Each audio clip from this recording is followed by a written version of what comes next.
നിനക്ക് ധൈര്യമുണ്ടെങ്കിൽ ഒന്നുകൂടി പറയടാ. ഹരിയുടെ ശബ്ദം പോലും വിറയ്ക്കുന്നുണ്ട്.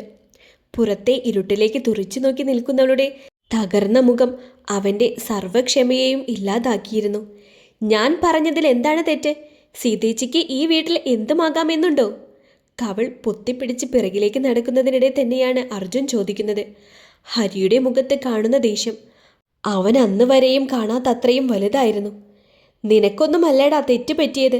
നിനക്കൊക്കെ സംരക്ഷണം തരാൻ വേണ്ടിയിട്ട് സ്വന്തം ജീവിതവും സ്വപ്നങ്ങളും മറന്നിട്ട് പട്ടിയെപ്പോലെ ഒരുത്തി കിടന്നു ഓടുന്നില്ലേ? അവൾക്കാണ് തെറ്റ് പറ്റിയത്, വളരെ വലിയ തെറ്റ്.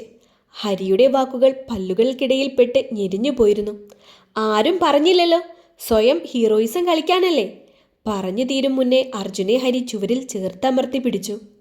നിങ്ങൾ എന്നെ കൊന്നാലും എനിക്ക് പറയാനുള്ളത് ഞാൻ പറയും. അതിലെനിക്ക് ആരെയും പേടിക്കേണ്ട കാര്യമില്ല. അർജുൻ ഹരിയുടെ കൈ തട്ടിമാറ്റി. അല്ലെങ്കിൽ പിന്നെ ഇത്രയും നേരം വൈകിട്ടും അതൊന്ന് വിളിച്ചു പറയാൻ കൂടി തോന്നിയില്ലല്ലോ. കയ്യിലൊരു ഫോണുണ്ട്, എന്താ വിളിച്ചാൽ? വിളിക്കോല, അത്ര തന്നെ. ആരും ചോദിക്കാനില്ലല്ലോ. അർജുൻ സമനില തെറ്റിയതുപോലെയായിരുന്നു. പാർവതി പോലും അവനെ പകച്ചു നോക്കി നിന്ന് പോയി. സീതേച്ചിക്ക് എന്തുമാകാമെന്നുണ്ടോ? എപ്പോൾ വേണേലും വരാം, എങ്ങോട്ടും പോകാം, ആരുടെ കൂടെയും പാതിരാത്രി വരെയും ചുറ്റി നടക്കാം. കിതച്ചുകൊണ്ട് പറയുന്ന അർജുന് നേരെ ഹരി കല്ലിച്ച മുഖത്തോടെ വന്നു നിന്നു. നിന്നോടല്ലേ പാർവതി ആദ്യം ഇവളെ തിരഞ്ഞു പോകാൻ ആവശ്യപ്പെട്ടത്? എന്തേ നീ പോവാഞ്ഞേ? അർജുൻ ആ ചോദ്യത്തിന് മുന്നിൽ പതറിപ്പോയിരുന്നു. നിന്നെപ്പോലെ ഇറങ്ങിപ്പോവാൻ എനിക്ക് പറ്റിയില്ല. കാരണം ഇവളോട് നിനക്കില്ലാത്ത സ്നേഹം, ഇത്തിരി സഹതാപം എല്ലാം എനിക്കുണ്ടായിരുന്നു. ഇവളെൻ്റെ കൂട്ടുകാരിയാണ്. ഹരി സീതയെ വലിച്ചടിപ്പിച്ചു കൊണ്ടാണത് പറഞ്ഞത്. കൂട്ടുകാരിയാണേൽ ഇത്രയും ഉത്തരവാദിത്തമൊക്കെ കാണിക്കോ? ഇതല്പം ഓവറായിട്ടാണ് എനിക്ക് തോന്നിയത്. അർജുൻ ചുണ്ടുകൂട്ടി. നിനക്കങ്ങനെ പലതും തോന്നും, അതിവിടെ ചിലവാക്കാൻ നോക്കണ്ട. നടക്കില്ലത്. അതുവരെയും മിണ്ടാതെ നിന്നിരുന്ന സീത ഹരിയെ തള്ളി മാറ്റി അർജുൻ്റെ മുന്നിൽ കയറി നിന്നു. പാർവതി പേടിച്ച് കരയുന്ന ലല്ലുമോളെയും കൊണ്ട് അകത്തേക്ക് പോയി. ഇവൻ എനിക്ക് ആരാണെന്ന് നിനക്കിനിയും ഞാൻ പറഞ്ഞു തന്നിട്ട് വേണോ അർജുൻ അറിയാൻ? യാതൊരു മയവുമില്ലാതെ ആ വാക്കുകൾ അവളുടെ ഹൃദയത്തിൽ നിന്നാണ് വന്നത്. എനിക്കറിയാവുന്നത് കൊണ്ടായോ?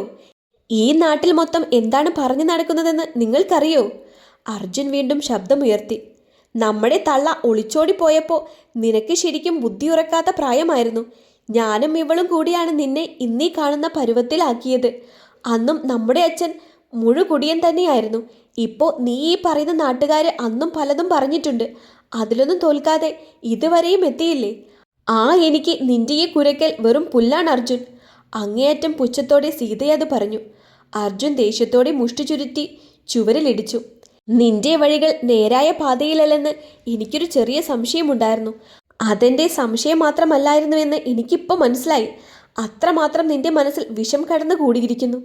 സീത അവനെ തുറിച്ചു നോക്കി. നീ പറഞ്ഞത് അങ്ങനെ തന്നെ നിൽക്കട്ടെ. എനിക്ക് അഹങ്കാരം തന്നെയാണ്. നിന്നെയൊക്കെ ഇത്രയും വളർത്തി വലുതാക്കിയല്ലോ എന്ന അഹങ്കാരം.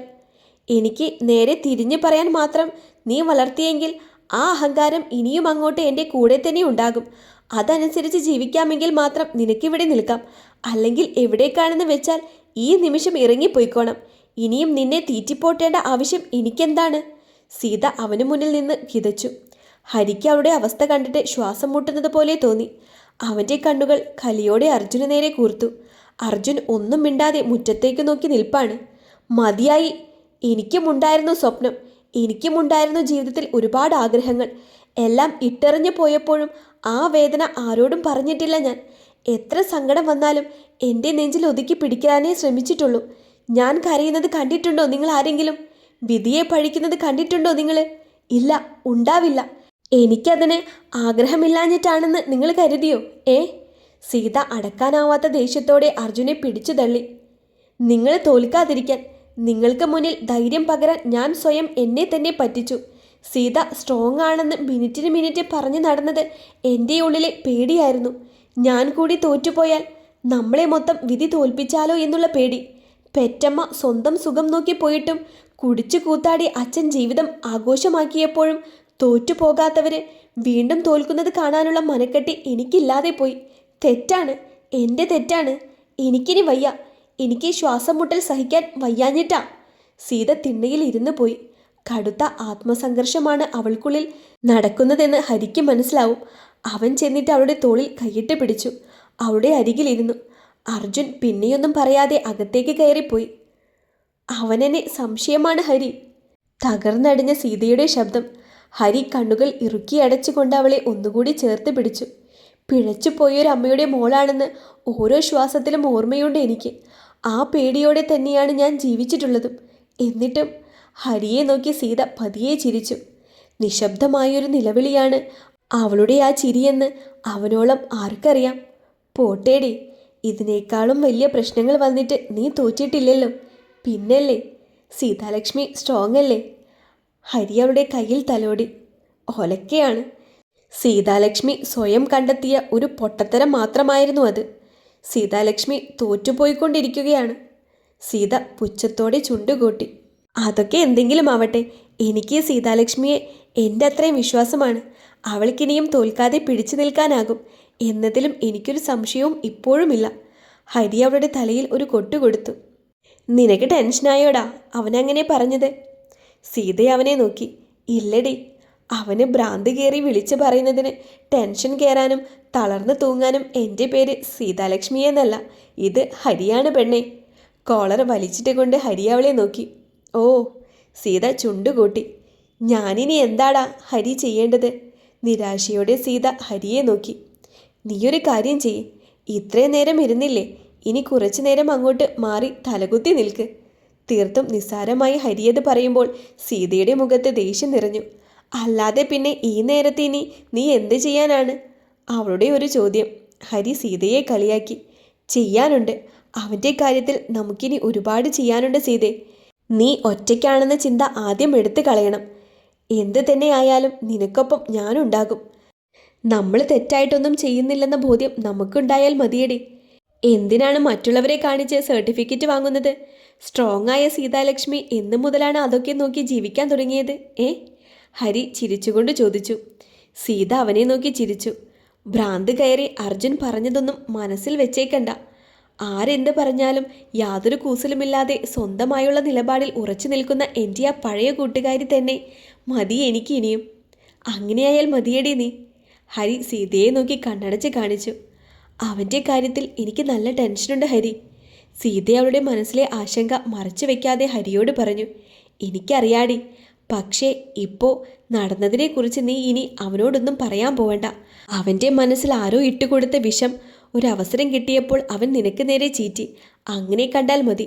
ഹരിയുടെ വാക്കുകൾക്ക് സീത പതിയെ തലയാട്ടി. എന്ന് കരുതി അവനെ പാടെ ഉപേക്ഷിച്ച് കളയണമെന്നല്ല പറയുന്നത്. നിന്റെ നിലപാടിൽ തന്നെ ഉറച്ചു നിന്നേക്കണം. അവനോട് ശക്തമായി തന്നെ പ്രതിഷേധിക്കാനും മടിക്കരുത്. പറയുന്നത് മനസ്സിലായോ നിനക്ക്? ഹരി ഗൗരവത്തോടെ ചോദിച്ചു. അവളൊന്ന് മൂളി. എങ്കിൽ ഇനിയും ഓരോന്ന് ആലോചിച്ചു കൂട്ടാതെ എഴുന്നേറ്റ് അകത്ത് പോ. ഞാനും ഇറങ്ങട്ടെ. നേരം ഒരുപാടായി. കാലത്തെ പോവാനുള്ളതാ. ഹരി എഴുന്നേറ്റുകൊണ്ട് പറഞ്ഞു. അവിടെ എത്തിയിട്ട് വിളിക്കണേടാ. സീതയും അവനൊപ്പം എഴുന്നേറ്റു. എങ്ങോട്ട് വിളിക്കും ഞാൻ? എത്തിയ വിവരം പറയാൻ നിന്റെ ആ പൊട്ട ഫോണിലേക്കോ? ഹരിയുടെ മുഖം കൂർത്തു. സീത അവനെ നോക്കി പുരികം പൊക്കി കാണിച്ചു. നോക്കട്ടെ, പറ്റിയ അടുത്ത വരവിന് ഒരു ഫോൺ ഒപ്പിച്ചു കൊണ്ടുവരാം. ദൈവത്തെ ഓർത്ത് നിന്റെ ഒടുക്കത്തെ ആ ദുരഭിമാനം തൽക്കാലം ഒന്ന് മാറ്റിവെക്കുന്നേ. അർജുൻ ഇന്ന് പറഞ്ഞതുപോലെ നിന്റെ കയ്യിൽ ഫോണുണ്ട്. എന്നാൽ അതുകൊണ്ട് വല്ല ആവശ്യവും നടക്കുന്നുണ്ടോ എന്ന് ഓർക്കുന്നില്ല ആരും. അതുകൊണ്ടുള്ള കുറ്റപ്പെടുത്തലാണ് കൂടുതലും. ഹരി പോവാനിറങ്ങി. പാറുവിനോട് നീ പറഞ്ഞാൽ മതി, ഞാൻ ഇറങ്ങട്ടെ. ഇനി അടുത്ത വരവിന് കാണാം. അവൻ മുറ്റത്തേക്കിറങ്ങി. നിനക്ക് കാശ് വല്ലതും വേണോടി? വീണ്ടും അവൻ തിരിഞ്ഞു വന്നു. വേണ്ടടാ, എൻ്റെ കയ്യിലുണ്ട്. സീത ചിരിച്ചുകൊണ്ട് പറഞ്ഞു. പിന്നെ അംബാനി കഴിഞ്ഞാൽ പിന്നെ സീതാലക്ഷ്മിയാണല്ലോ, അത് ഞാൻ മറന്നു. ഹരി കളിയാക്കി പറഞ്ഞപ്പോൾ അവൾക്കും ചിരി വന്നിരുന്നു. അത്യാവശ്യത്തിന് എന്തെങ്കിലും വേണമെങ്കിൽ വിളിക്കാൻ മടിക്കണ്ട കേട്ടോ, ഹരി ഓർമ്മിപ്പിച്ചു. സീത തലയാട്ടി. കൈവീശി കാണിച്ച് ഹരിയ ഇരുട്ടിലേക്ക് ഇറങ്ങിപ്പോയി. വീണ്ടും അവിടെ ഇരുന്നാൽ ഹൃദയം മരവിച്ചു പോകുമെന്ന് അവൾക്കുറപ്പുള്ളത് കൊണ്ട് തന്നെ സീത അകത്തേക്ക് കയറി. ആരെയും ശ്രദ്ധിക്കാതെ മാറിയെടുക്കാനുള്ളത് എടുത്തുകൊണ്ടവൾ കുളിക്കാനിറങ്ങി. മുൻപ് പെയ്തിറങ്ങിയ മഴയുടെ കുളിര് നല്ലതുപോലെ ഉണ്ടായിട്ടും സീതയുടെ ഉള്ളിലെ ചൂടിനെ തണുപ്പിക്കാനായില്ല. പാർവതിയുടെ കരഞ്ഞു കലങ്ങിയ കണ്ണുകളിലേക്ക് അവൾ മനഃപൂർവ്വം നോക്കിയില്ല. ലല്ലുമോൾ ഉറങ്ങിയിരുന്നു. വേണ്ടാഞ്ഞിട്ടും ഇത്തിരി ചോറ് വാരി കഴിച്ചിട്ട് അവൾ വേഗം പോയി കിടന്നു. മുറിയിലെ ഇരുട്ടിലേക്ക് തുറിച്ചു നോക്കി കിടക്കുമ്പോൾ അതുവരെയും മനസ്സ് സ്വരുക്കൂട്ടിയെടുത്ത ധൈര്യം നേർത്തില്ലാതായി പോകുന്നുണ്ട്. എന്തുകൊണ്ടോ അപ്പോൾ ഓർമ്മകളിൽ ഏറ്റവും ആദ്യം ഓടിയെത്തിയത് കണ്ണൻ്റെ ചിരിയാണ്. കാതിലവൻ്റെ ദുർഗാലക്ഷ്മി എന്നുള്ള വിളിയും കേൾക്കാം. അറിയാതെ തന്നെ സീതാലക്ഷ്മിയുടെ കണ്ണുകൾ കഴുത്തിൽ കിടന്ന മാലയിൽ മുറുകി. അതുവരെയും അവളെ ചൂഴ്ന്നു നിന്നിരുന്ന വേദനകൾക്ക് അപ്പൂപ്പൻ താടി പോലെ ഭാരമില്ലാതെയായി. ആ സമാധാനത്തിൽ തന്നെയാണ് അന്നവൾ ഉറക്കത്തിലേക്ക് ആഴ്ന്നിറങ്ങിയതും. എന്നിട്ട് ബാക്കി പറ നീ. ആദിയും സിദ്ധുവും ആവേശത്തിലാണ്. കണ്ണൻ തോർത്തുകൊണ്ട് മുഖം തുടച്ച് അവർക്കരികിൽ ചെന്നിരുന്നു. എന്നിട്ടെന്താവാൻ, ഹരിപ്രസാദിനൊപ്പം സീതാലക്ഷ്മി വീട്ടിലോട്ട് പോയി, അത്ര തന്നെ. കണ്ണൻ പറഞ്ഞത് കേട്ട് രണ്ടാളും പരസ്പരം നോക്കി. ഈ ഹരിപ്രസാദ് പ്രശ്നമാകുമോടാ? ആദി സംശയത്തോടെ കണ്ണനെ നോക്കി. പോടാ, ആത്മാർത്ഥ സൗഹൃദത്തിൽ മായം കലർത്താതെ നീ. അവൻ സീതാലക്ഷ്മിയുടെ ഡിയറസ്റ്റ് ഫ്രണ്ടാണ്. കണ്ണൻ ചിരിച്ചുകൊണ്ടാണത് പറഞ്ഞത്. ആയാൽ മതി, ഒടുക്കം നീ കുറെ മഴ കൊണ്ട് പനി കിട്ടിയത് മിച്ചം. അവളെ വിളിച്ചോണ്ട് അവനും പോയി കഴിഞ്ഞ. സിദ്ധു താടിക്ക് കൈ കൊടുത്തു. കണ്ണൻ അവനെ നോക്കി കണ്ണുരുട്ടി. നോക്കി പേടിപ്പിച്ചിട്ടൊന്നും യാതൊരു കാര്യവുമില്ല. ഇന്നലെ ഇവിടെ നല്ല മാസ് ഡയലോഗായിരുന്നു നീയെന്ന് പറഞ്ഞു കേട്ടല്ലോ. മഴ പെയ്യാനൊരുങ്ങി നിൽക്കുന്ന വൈകുന്നേരം പ്രേമിക്കുന്ന പെണ്ണ് ഒറ്റയ്ക്ക് കൂടെ. പോരാത്തതിന് അവൾക്ക് വേണ്ടി കുടുംബക്കാരോട് മുഴുവനും വഴക്കുണ്ടാക്കി കൂടെ ഇറങ്ങിയത്. ഹാ, അന്തസ്. പ്രണയം പറയാൻ ഇതിലും മികച്ചൊരവസരം നിനക്കിനി കിട്ടുവോടാ? എന്നിട്ടവൻ ഉള്ള മഴയും മുഴുവനും കൊണ്ട് അവളെ ആ ഹരിപ്രസാദിനൊപ്പം വിട്ടിട്ട് വന്നിരിക്കുന്നു. കഷ്ടം. ആദി ലോഡ് കണക്കിന് പുച്ഛം ഒറ്റയടിക്ക് കണ്ണന് മേൽ കൊട്ടിയിട്ടു. നിന്നോടല്ലേടാ ഞാൻ ഇത്രയും പറഞ്ഞത്. അവൻ അവളെ തിരഞ്ഞിറങ്ങി വന്നതാണ്. അവരുടെ ബന്ധത്തിന് എൻ്റെ ഇഷ്ടത്തേക്കാൾ വിലയുണ്ട്. എന്നേക്കാൾ അവളെ അറിയാവുന്നവനാണ്. അങ്ങനെയുള്ള അവനോട് പിന്നെ ഞാൻ എന്താണ് പറയേണ്ടത്? കണ്ണൻ ആദിയെ നോക്കി പറഞ്ഞു. സമ്മതിച്ചു. പക്ഷേ നീയല്ലേ അവളെ പ്രണയിക്കുന്നത്? അവനേക്കാൾ അവളെ സ്നേഹിക്കുന്നത്? സിദ്ധുവും കണ്ണനോട് ചോദിച്ചു. പ്രണയിക്കുന്നത് ഞാനായിരിക്കും. പക്ഷേ ഹരിയും ആഗ്രഹിക്കുന്നത് അവളുടെ സേഫ്റ്റി തന്നെയല്ലേ സിദ്ധു? അതുകൊണ്ടല്ലേ അവൻ വെപ്രാളപ്പെട്ട് ഓടി വന്നത്. പ്രണയത്തിൽ മാത്രമല്ലടാ, അതിനോളം അല്ലെങ്കിൽ അതിനേക്കാൾ ആത്മാർത്ഥത സൗഹൃദത്തിനുമുണ്ട്. അതറിയില്ലേ നിനക്ക്? അത് പറയുമ്പോൾ കണ്ണനുള്ളിലെ ചിരിക്ക് ഏറെ മനോഹാരിതയുണ്ടായിരുന്നു.